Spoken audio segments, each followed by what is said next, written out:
देखिए, आप जब भी आधार अपडेट करते हैं या न्यू बनाते हैं और आपका आधार रिजेक्ट हो जाता है due to data process error या टेक्निकल रीजन, तो आज की वीडियो में हम यही देखने वाले हैं इसका क्या सॉल्यूशन है, कैसे हम ये एरर सॉल्व कर सकते हैं। तो चलिए वीडियो स्टार्ट करते हैं।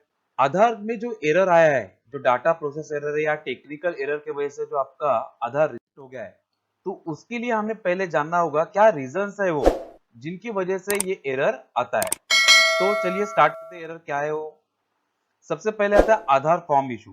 देखिए, यूआईडीआई ने न्यूली एक फॉर्म लॉन्च किया हुआ है जो कि एज के हिसाब से है। अगर आपकी उम्र 18 साल या उससे ऊपर है तो एक फॉर्म है, आपकी उम्र 0 से 5 साल है तो एक फॉर्म है, और 5 से 18 साल के लिए एक फॉर्म है। तो ये जो फॉर्म है, ये सही से नहीं भरने की वजह से भी डाटा प्रोसेस या टेक्निकल एरर की वजह से आपका आधार रिजेक्ट हो जाता है। तो इसी वीडियो के डिस्क्रिप्शन में मैंने आपको इनका लिंक दिया हुआ है जिसके अंदर ये फॉर्म भी है और कैसे फिलअप करते हैं वो भी बताया गया है। दूसरा मेजर कारण है यूआईडीआई स्टैंडर्ड सर्टिफिकेट।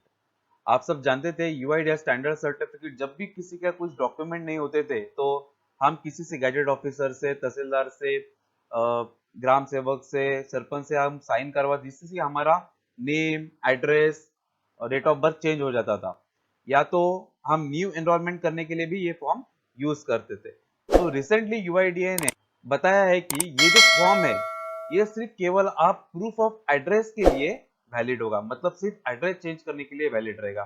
तो इसका भी आप एक इंपॉर्टेंस है कि आप अगर ये फॉर्म बराबर से ठीक से फिल नहीं करेंगे, ठीक से स्टैम्प साइन नहीं लेंगे, तो भी आपका आधार डाटा प्रोसेस या टेक्निकल रीजन से रिजेक्ट हो सकता है। और तीसरा इशू है नेम इशू। देखिए, बहुत सारे आधार बनते हैं लेकिन उसके अंदर बहुत सारी गलतियां होती है नामों में। जैसे कि आप देखिए, अगर हम आधार में दो तरह की लैंग्वेज होती है, एक इंग्लिश होती है और एक हमारी रीजनल लैंग्वेज हो जाती है। ठीक है, अभी ये रीजनल लैंग्वेज कभी बार हम टाइप करते वक्त कोई टूल्स का यूज करते हैं, जैसे गूगल इनपुट हो गया, तो ऐसे कंडीशन में आपका आधार रिजेक्ट हो सकता है। मैं आपको एक्सप्लेन करता हूँ ठीक से। देखिए, जैसे कि आपके आधार में इनिशियल अगर आपको डालना है, जैसे कि हम इनिशियल डालते हैं मिस्टर, डॉक्टर, सर, या कुमार लगा देते हैं, डॉट लगा देते हैं, या कोई भी उर्फ लिख देते हैं, या दो नाम ब्रैकेट में लिख देते हैं साथ में, या दो नाम लिख देते हैं, जैसे कि मेरा कुमार भी नाम है और मेरा राज भी नाम है, तो बीच में उर्फ लग दिया है, कोई निक नेम डाल दिया, तो ऐसे काम की वजह से भी हमारा आधार रिजेक्ट हो सकता है। या हमारे आधार में कोई और नेम है और जो डॉक्यूमेंट हमने इशू दिया हुआ है अपडेट करते वक्त, एनरोलमेंट करते, उसमें नाम कुछ अलग है, तो ऐसे कंडीशन में भी आपका डाटा प्रोसेस की वजह से रिजेक्ट हो सकता है। कोई स्पेशल कैरेक्टर होता है, जैसे कि डॉट हो गया, बहुत सारे लोग एस डॉट, डी डॉट वगैरह ऐसा लिख देते हैं, तो ऐसे कंडीशन में भी आपका आधार रिजेक्ट हो जाता है। तो ये बहुत इंपॉर्टेंट है कि नेम क्लियर होना चाहिए, जैसे डॉक्यूमेंट में नेम है वैसे ही होना चाहिए, कोई भी dot, suffix, prefix, initial, unparliamentary language उसमें नहीं होना। अगर हिंदी लैंग्वेज में हमारा आधार बन रहा है तो बीच में कोई मराठी लैंग्वेज या बीच में कोई कन्नड़ लैंग्वेज का एडिशन ना हो, तो इस बात का भी ध्यान। अब आता है फोटो इशू। तो देखिए, सबसे इंपॉर्टेंट है कि अगर आप फोटो निकालते वक्त बीच बैकग्राउंड में शैडो आ जाता है, या आपका बैकग्राउंड क्लियर नहीं है, या फेस क्लियर शो नहीं हो रहा है, या फोटो आपका ब्लर है, तो इस कारण से भी आपका आधार रिजेक्ट हो सकता है।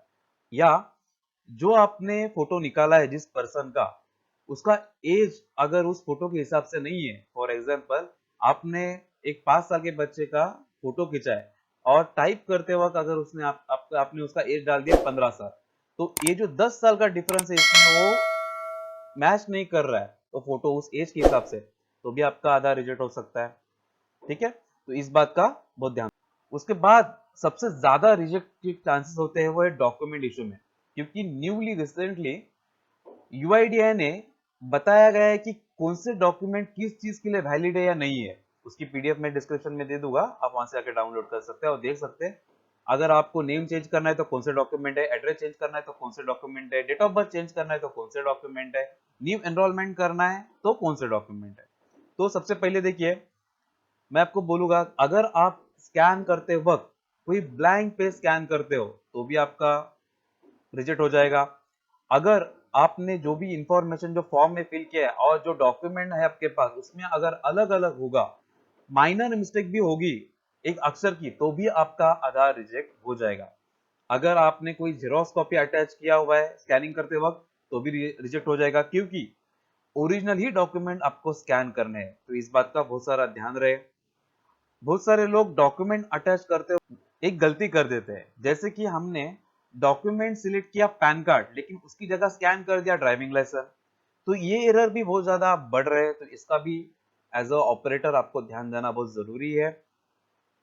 या गलती से आप किसी और के डॉक्यूमेंट अटैच कर दिया तो भी आपका रिजेक्ट हो सकता है।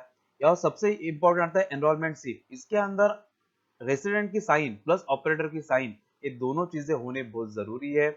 जो फॉर्म फिलअप किया जा रहा है आधार में या जो डॉक्यूमेंट दे रहे हैं वो एकदम क्लियर हो और प्रॉपर।